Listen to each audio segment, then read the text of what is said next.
Assalamualaikum warahmatullahi wabarakatuh. Selamat pagi, siang, sore, malam untuk Pak Hendra. Perkenalkan, kami dari kelompok 8 yang beranggotakan Yan Mahendra Putra dan Sandy Venita. Kami di sini izin mempresentasikan final progress kami untuk proyek kami yang berjudul Random Forest Machine Learning Model Implementation on Detecting Fraudulent Credit Cards. Nah, jadi untuk pendahuluannya, jadi penipuan kartu kredit ini merupakan salah satu masalah serius pada sistem finansial modern karena bisa menyebabkan kerugian besar untuk perusahaan maupun user. Nah, tantangannya dalam deteksi penipuan ini adalah ketidakseimbangan dataset di mana transaksi penipuan itu punya proporsi yang sangat kecil dibandingkan transaksi normal.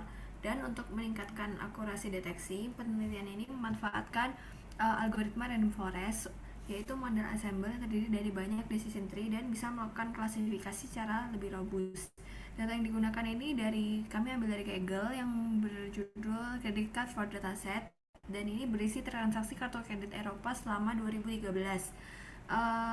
Penelitian menekankan tujuan utama, yakni mendeteksi pola transaksi yang mencurigakan dan melakukan visualisasi pendukung untuk mengevaluasi kinerja model.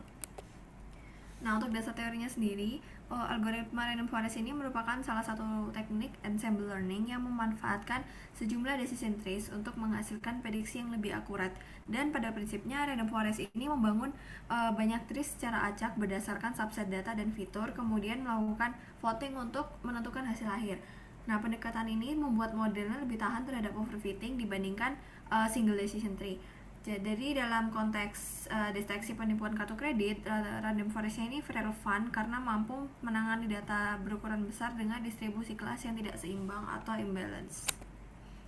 Nah, kemudian di sini untuk datasetnya, seperti yang sudah dijelaskan tadi, datasetnya kami ambil dari Kaggle yang berjudul Credit Card for Dataset, dan ini berisi 284.807 transaksi kartu kredit dengan 31 atribut, dan di dalamnya ada 28 variabel hasil transformasi PCA dari V1 sampai V28 dengan atribut tambahan time, amount, dan class sebagai label. Nah, jadi di sini kita bisa lihat atribut time sendiri ini dia waktu transaksi dihitung. Nah, satuannya itu adalah detik. Jadi dari transaksi pertama sampai transaksi akhir. Kemudian ada hasil transformasi PCA-nya tadi V1 sampai 28 sebanyak 28 variabel. Nah, ini untuk menyembunyikan variabel asli, gunanya untuk menjaga privasi transaksi. Kemudian ada atribut amount. Nah, ini jumlah transaksi dalam satuan uang, dan di sini menggunakan dolar. Kemudian ada variabel class. Di sini di label menjadi dua, yang 0 itu artinya normal dan 1 itu fraud. Selanjutnya akan dilanjutkan oleh teman saya. Oh, enggak nih. Metode penelitian. Jadi di sini pengumpulan datanya dilakukan dengan mengunduh dataset dari Kaggle, dan processingnya dilakukan untuk memastikan kualitas data termasuk normalisasi untuk pengenalan ketidakseimbangan kelas dengan metode seperti under sampling atau smooth. Nah, jadi di data processing ini pertama kita akan mengcleaning datanya dulu, kemudian melakukan normalisasi, kemudian ada handling imbalance dan split train dan tesnya. Kemudian masuk ke modeling. Nah, di sini kita menggunakan algoritma random forest dengan parameter tuning supaya kita dapat hasil yang terbaik. Kemudian masuk ke evaluasi. Di sini ada confusion matrix, precision, recall, F1 score, dan kita juga bisa melihat ROC-nya untuk mengetahui aktivitas modelnya dalam mengklasifikasikan transaksi penipuan. Kemudian lalu akan ada visualisasi. Oke, next.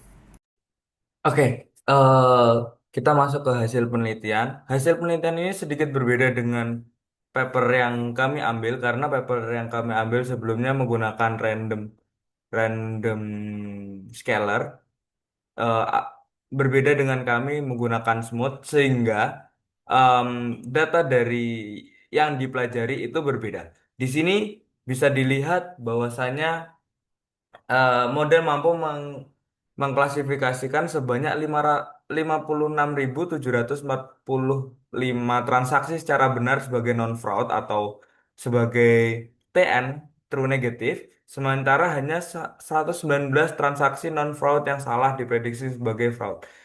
Nah, ini sebenarnya bisa dilihat terjadi ketimpangan angka hasil confusion matrix ini dikarenakan memang imbalance data yang sudah disebutkan di awal tadi dan menggunakan smooth sebagai handlernya, handling sampelnya dan membuat lebih banyak train data yang digunakan sehingga ada ketimpangan.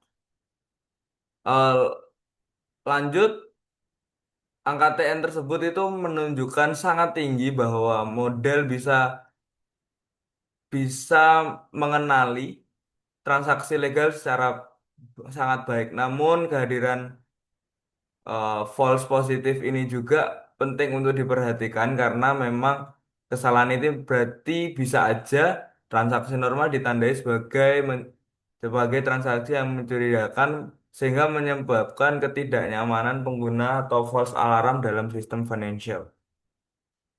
Untuk kelas fraud, tercatat 84 transaksi fraud berhasil yang dideteksi dengan benar oleh model atau sebagai true positifnya. Sedangkan hanya 14 transaksi fraud yang salah diprediksi sebagai non-fraud atau false negatif. Nilai false negatif itu sendiri sebagai indikator yang krusial bahwa pada kasus deteksi penipuan ini, transaksi fraud yang tidak terdeteksi dapat menimbulkan kerugian finansial yang nyata. Meskipun fin- eh, false negatif ini masih ada, jumlahnya jauh lebih kecil dibandingkan kondisi sebelum penanganan imbalance seperti paper sebelumnya, yang menunjukkan bahwa penggunaan smooth secara signifikan dapat membantu meningkatkan sensitivitas model terhadap kasus fraud. Next, next. Em, lalu kita menggunakan receiver operating characteristic curve.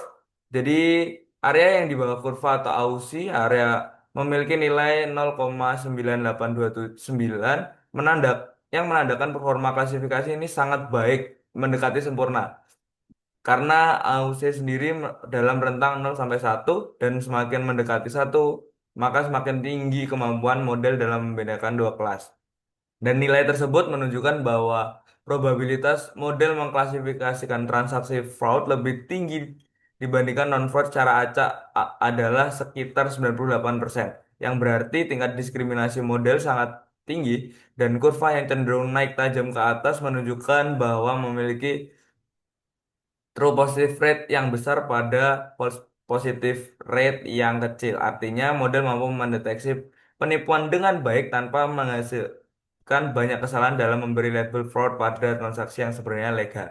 Hal ini secara tidak langsung mengindikasikan bahwa metode handling imbalance dengan smooth berhasil meningkatkan sensitivitas model pada kelas fraud sebelumnya yang sangat kecil jumlahnya. Next.